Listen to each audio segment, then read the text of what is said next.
Сәлем қыздар, бүгін сіздермен бірге ашытқысыз шелпектің рецептісімен бөлісемін. Ол үшін ең алдымен бізге жылы су қажет. Үстінен жылы сүт құямыз. 2-3 қасық сұйық май, қант салып, аздап тұз қосып, үстінен ұнымызды салып, кіші қасық содадан қосамыз. Жақсылап араластырып, үстінен тағы да қажетінше ұн қосамыз. Үстінен басып, нанымызды жақсылап илейміз.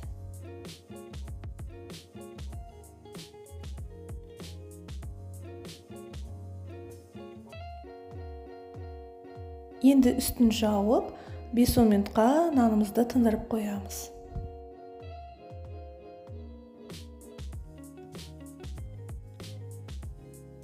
Енді нанымызды алып, көп бөлікке бөліп аламыз.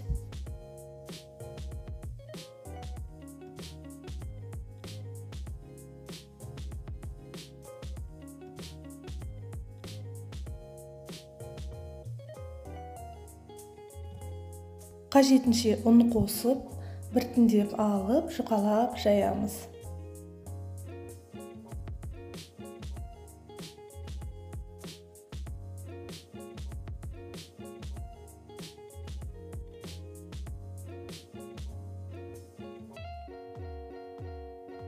Менің каналыма тіркелуді ұмытпаңыз.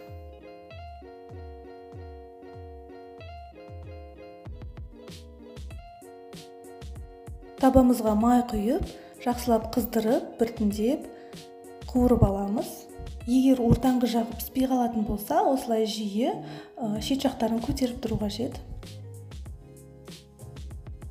Және осылай жиі айналдырып тұру керек. Шелпек піскен соң осылай майды сорғытып аламыз.